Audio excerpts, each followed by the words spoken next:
வணக்கம் நேயர்களே, விஷன் 9 டிவிக்காக நான் உங்கள் லக்ஷ்மி நாராயணன்.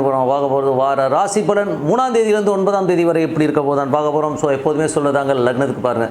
ராசிக்கு பார்ப்பதை விட லக்னத்துக்கு பார்க்க ரொம்ப பர்ஃபெக்டாக இருக்கும். உதாரணமாக ஒரு மகர லக்னம், விருச்சிக ராசி, விருச்சிக ராசிக்கான பலன்களை பார்க்கறத விட மகர ராசிக்கான பலன்களை பார்க்கும்போது ரொம்ப பர்ஃபெக்டாக இருக்கும். முதல்ல வர்றது புது பலன்கள், அதுக்கப்புறம் தசாபுக்தி பலன்கள். ஸோ உங்களுக்கு என்ன தசாபுக்தி அந்தரங்கள் வருதோ ஸோ அதை மிங்கிள் பண்ணி பார்க்கும்போது ரொம்ப பர்ஃபெக்டாக இருக்கும். வீடியோட எண்டில் டிப் ஆஃப் த வீக் இருக்குது, மறக்காமல் பாருங்கள்.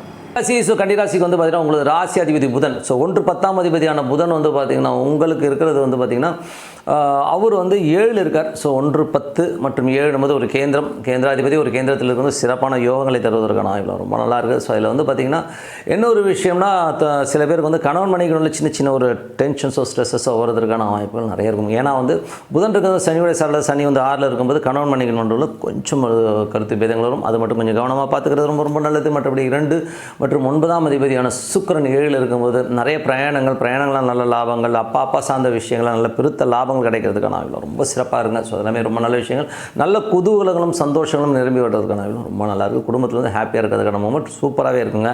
அதுக்கான பிரயாணங்கள் சில பேர் போவாங்க. ஸோ அதுலேயும் வந்து வெற்றி கிடைக்கிறதுக்கான வாய்ப்பு ரொம்ப நல்லா இருக்குது. வெளிநாட்டில் இருக்கிறவங்க பெரும்பணம் வருவதற்கான வாய்ப்புலாம் ரொம்ப நல்லா இருக்குங்க.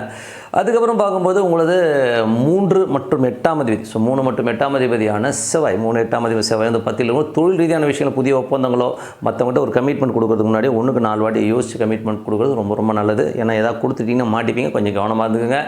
4 மற்றும் 7ஆம் அதிபதியான குரு. ஸோ 4 மற்றும் 7ஆம் அதிபதியான குரு வந்து பார்த்திங்கன்னா 9ல் இருக்கும்போது நிறைய பிரயாணங்கள், அப்பா மற்றும் ஏன்னா இது வந்து அப்பா அம்மா இவங்களுக்குள்ள வந்து ஒரு சின்னதாக ஒரு ஸ்ட்ரெஸ் வர்றதுக்கான வாய்ப்பில் கொஞ்சம் கவனமாக இருக்கிறது ரொம்ப ரொம்ப நல்லது. அதுவும் சந்திரனுடைய சாதத்தில் பெருத்த லாபங்கள் வராதுன்னு சொல்ல மாட்டோம். பட் இருந்தாலும் ஒரு சின்ன ஸ்ட்ரெஸ் ஏற்பட்டு அதுக்கப்புறம் சரியாகிறதுக்கான வாய்ப்புலாம் ரொம்ப நல்லாயிருக்கு.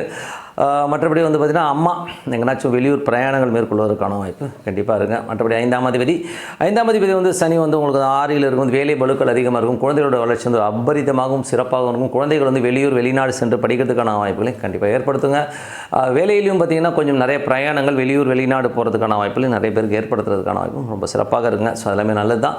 அதுக்கப்புறம் பார்க்கும்போது உங்களுக்கு 7ஆம் அதிபதியான குரு. ஸோ 7ஆம் அதிபதியான குரு வந்து பார்த்திங்கன்னா 9ல் இருக்கும்போது கணவன் மனைவியினோட சிறப்பான விஷயங்கள், நல்ல ஒரு ஏற்றம், நல்ல சந்தோஷங்கள், குதூகலங்கள்லாம் வரதுக்கான வாய்ப்பு ரொம்ப நல்லா இருக்குது.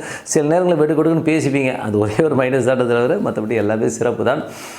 அதுக்கப்புறம் 8ஆம் அதிபதி. ஸோ 8ஆம் அதிபதி செவ்வாய் வந்து 10ல் இருக்கும்போது கொஞ்சம் வந்து தொழில் ரீதியான விஷயங்கள் வந்து கவனம் தேவை. ஸோ அதில் வந்து கொஞ்சம் எமோட் ஆகிறதுக்கான வாய்ப்பு ரொம்ப கவனமாக இருக்கிறது ரொம்ப ரொம்ப நல்லது. அதுக்கப்புறம் பார்க்கும்போது 9ஆம் அதிபதியான சுக்கிரன். 9ஆம் அதிபதியான சுக்கிரன் வந்து பார்த்திங்கன்னா ஒரு பரிவர்த்தனையில் இருக்கிறது போது அப்பா சார்ந்த உறவுலாம் பெருத்த லாபங்கள் வருவதுக்கான வாய்ப்பு ரொம்ப சிறப்பாக இருக்குது. வெளிநாட்டில் இருக்கணும் ஒரு பெரும்பணம் கிடைக்கிறதுக்கான வாய்ப்புலாம் ரொம்ப நல்லா இருக்குங்க.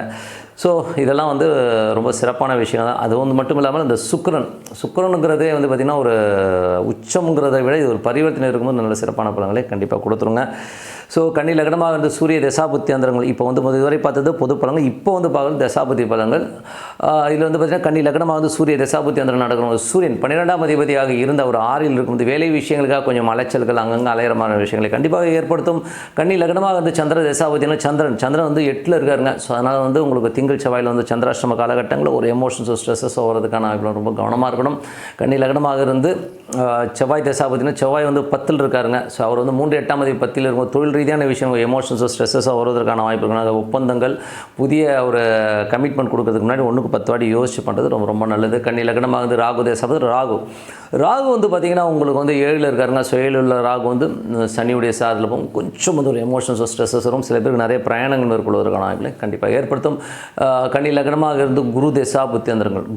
குரு வந்து பார்த்திங்கன்னா உங்களுக்கு வந்து 7ஆம் அதிபதி. ஸோ 4 7ஆம் அதிபதி 9ல் இருக்கும்போது நிறைய பிரயாணங்கள், அம்மா பிரயாணம் மண்டமான விஷயங்களை நிறைய ஏற்படுத்தும். அது மட்டும் இல்லாமல் அம்மாவுடைய உடல்நலம் சார்ந்த விஷயங்கள் கொஞ்சம் கவனமாக இருக்குது ரொம்ப ரொம்ப நல்லது. மற்றபடி வந்து பார்த்திங்கன்னா கணவன் மனைவி உறவில் வந்து சிறப்பான விஷயங்கள், நல்ல விஷயங்கள் நடப்பதற்கான வாய்ப்பு ரொம்ப நல்லா இருக்குங்க.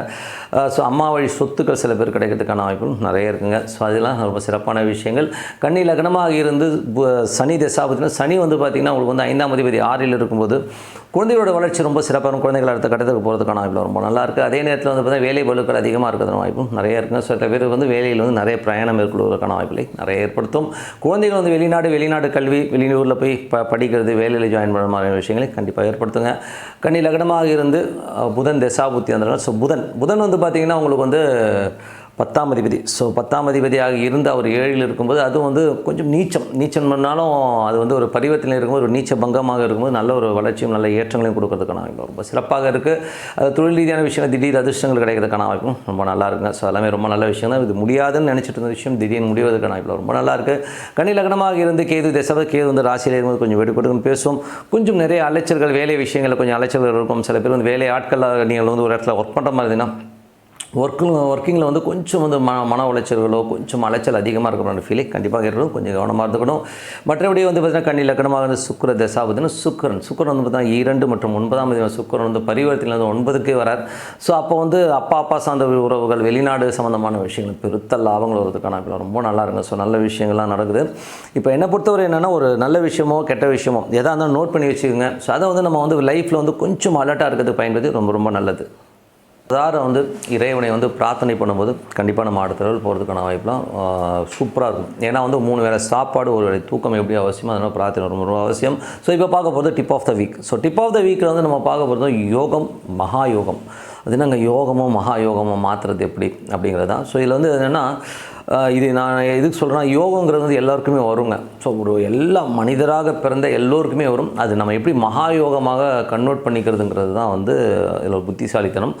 இதில் வந்து எப்படி சொல்கிறேன்னா ஒரு நல்ல காலகட்டம் வருதுன்னு வைங்களேன். யோகா காலகட்டங்கள் வரும்போது நம்ம அதை கரெக்டாக யூஸ் பண்ணிக்கணுங்கிறது தான் உண்மையான விஷயம். ஸோ அதை யூஸ் பண்ணிக்கிறதுக்கு என்ன பண்ணணுமோ திங்க் பிக்னு சொல்லுவாங்க. திங்க் பிக்னா ஒரு பெரிய இலக்கை நோக்கி நம்ம ஓடுறதுங்கிறது நம்ம வந்து வச்சுக்கணும். அந்த மாதிரி இலக்கை வச்சுட்டு இப்போ ஒருத்தருக்கு வந்து ஒரு சுக்கிர திசை வருது. நிறைய பேருக்கு வந்து நான் பார்த்துருக்கேன் சுக்கிர திசை வந்து ஒரு நல்ல யோகமாக ஒரு 20 வருஷம் திசை இருக்கும்.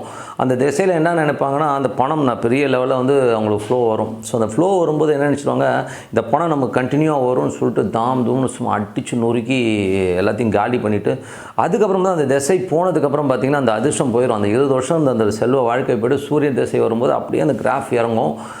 அப்போது அவங்க ரொம்ப ஃபீல் பண்ணுவாங்க நான் இப்படிலாம் இருந்தேன் நான் சேஃப்டி பண்ணியிருக்கலாம் அப்படிங்கிறலாம். இப்போ எனக்கே எடுத்துக்கிட்டிங்கன்னா நான் பிஸ்னஸில் இருக்கும்போது பார்த்திங்கன்னா நான் கொஞ்சம் அகலக்கால் வச்சேன் நான். ஸோ அகலக்கால் வைக்கும்போது நான் இப்போ யோசிக்கிறேன் நான் அந்த அகலக்கால் வைக்காமல் நான் கொஞ்சம் வந்து சுதாகரிப்பாக இருந்ததுன்னா இன்றைக்கி வந்து ஒரு 2-3 கோடி ரூபா சம்பாதிச்சிருக்கலாம் வேறு விதமாக அப்படிங்கிறது வந்து எனக்கு தெரியுது. பட் இந்த அறிவு முதிர்ச்சி அப்போ இல்லை. ஏன்னா அந்த யோகத்தை அப்போ நான் வந்து மகா யோகமாக மாற்றிருக்க முடியும். உதாரணமாக சொல்கிறேனே நான் வந்து அகலக்காலும் போது ஒரு பிஸ்னஸில் வந்து நம்ம ரொம்ப பெருசாக போகணும் சொல்லி நிறைய கடன்கள் வாங்கி ரொட்டேஷன்ஸ்லாம் பண்ணுவேன் நான். ஆனால் அந்த ரிஸ்க்குங்கிறது வந்து எனக்கு தெரியல. எனக்கு ரொம்ப சின்ன வயசு. ஆனால் ஒரு 17 வயசுலேருந்து ஸ்டார்ட் ஆகி ஒரு 27-28 வயசுக்குள்ளே இந்த ஒரு கேம் ஆடினேன். நிறைய பணம் நல்ல ரொட்டேஷன்ஸ் வந்தது, நல்ல ஒரு வியாபாரம் இருந்தது. அப்போ வந்து ஒரு கான்ஃபிடன்ஸ் வரும். ஸோ அப்போது நான் என்ன பண்ணிட்டோம் அகலக்கால் வைக்கிறதுன்றபோது கடன் கேட்ட உடனே யாராக இருந்தாலும் கொடுப்பாங்கன்ற ஒரு கான்ஃபிடன்ஸ் வந்து பெரிய அகலக்கால் வச்சு மாட்டிக்கிட்டோம். பட் அன்றைக்கி மட்டும் நான் அந்த அகலக்கால் வைக்காமல் கொஞ்சம் இருக்கிறதே இருந்துக்கிட்டு வேறு விதமாக போயிருந்தேன்னு வைங்களேன். இன்றைக்கி வந்து என்கிட்ட வந்து ஒரு 4 to 5 crores கண்டிப்பாக இருக்கும். அதான் யோகம் அப்போ மகா யோகமாக மாற்றிருக்கும். நான் அந்த யோகத்தை வந்து நான் மகா யோகமாக மாற்றிக்கல, விட்டுட்டேன். ஓகேங்களா? ஸோ நீங்கள் வந்து ஒரு நல்ல ஒரு காலகட்டங்கள் யோகங்கள் வரும்பொழுது நம்ம என்ன பண்ணணும்னா அதை வந்து கரெக்டாக ஒரே இடத்துல இப்போ ஒரு சில பேர் வந்து வியாபாரத்தில் வந்து ஒரு பெரிய காசு வருதுன்னு வைங்களேன், அதிலே திருப்பி போட்டுக்கிட்டே இருப்பாங்க. ஆனால் கடைசியில் வந்து பார்த்திங்கன்னா ஒரு பாயிண்டில் வந்து பார்த்திங்கன்னா ஒன்றுமே இல்லாமல் போயிடும். ஸோ வியாபாரமும் போயிடும். அதுக்கப்புறம் பார்த்தா ஒன்றுமே இல்லை. ஆனால் சில பேர் வந்து பார்த்திங்கன்னா ஒன்றுமே இருக்காது, ஆனால் சின்னதாக அழகாக சேவிங்ஸ் பண்ணுவோம். உதாரணம் சொல்ல போனால் எனக்கு தெரிஞ்ச ஒருத்தர் பார்த்திங்கன்னா வியாபாரம் ரொம்ப சின்ன வியாபாரம் தான் பண்ணுவார். அவர் அந்த வியாபாரம் மட்டும்தான் பண்ணுவார். மற்றபடி அந்த வியாபார எக்ஸ்டென்ஷன்ஸ் கூட ரொம்ப பெருசாக பண்ணியிருக்க மாட்டார். ஆனால் அவர் என்ன வர காசெல்லாம் வந்து ஸ்ப்ளிட் அப் பண்ணி வச்சுருப்பார். ஒரு பெரிய ஷேர் ஒன்று வாங்குவார். அதே நேரத்தில் வந்து லேண்டில் கொஞ்சம் போட்டுட்டு வருவார். ஸோ இந்த மாதிரி மல்டிப்புளாக வந்து இன்வெஸ்ட்மெண்ட் பண்ணிட்டு வந்தாருங்க. வெறும் இந்த மாதிரி விஷயம் மட்டும் கிட்டத்தட்ட வந்து அவர் வந்து இன்றைக்கி அவர் மாத சம்பளமே பார்த்தீங்கன்னா அப்போல்லாம் வந்து 3000 ரூபா வாங்கிட்டு இருந்த ஒரு ஆள் இன்றைக்கி அவர் கையில் வந்து ஒரு 10 crores மேலே இருக்குங்க. யோசிச்சு பாருங்கள் எவ்வளோ.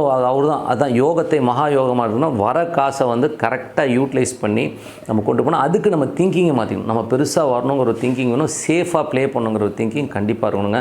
ஸோ அதை தான் நல்ல காலம் வரும்போது சேமித்து கரெக்டான சேமிப்பாக மாற்றினீங்கன்னா கண்டிப்பாக ஒரு யோகம் மகா யோகமாக மாறுங்கிறது எந்தவித தயக்கமும் வேணாம். ஸோ பிளான் பண்ணுங்கள். ஒரே விஷயத்தில் இன்வெஸ்ட் பண்ணாதீங்க. யோகத்தை மகா யோகம் மாத்திரம் வேறு விதத்தில் வந்து ஒரு லேண்டில் வாங்கி போடுறதோ ஒரு சின்ன விஷயங்கள் வந்து சின்ன லேண்டாக வாங்கி போட்டிங்கன்னா ஒரு காலகட்டத்தை திரும்பி பார்க்கும்போது பல கோடிகளாக இருக்குன்றது உண்மையான விஷயம். ஸோ யோகம் வரும்போது பிடிச்சிக்கங்க. இந்த யோகம் கண்டினியூவாக வரும்னு சொல்லிட்டு தூம் செலவு பண்ணிட்டு மாட்டிக்காதீங்கிறது தான் உண்மையான விஷயம். என்னை பொறுத்தவரை எல்லாமே வந்து யோகமும் மகா யோகமும் நம்மளாக வந்து க்ரியேட் பண்ணிக்க தான். ஸோ மற்றபடி என்னங்க உங்களிடம் விடைபெறுவது உங்கள் லக்ஷ்மி நாராயணன். சேனல் சப்ஸ்கிரைப் பண்ணுங்கள். நன்றி, வணக்கம்.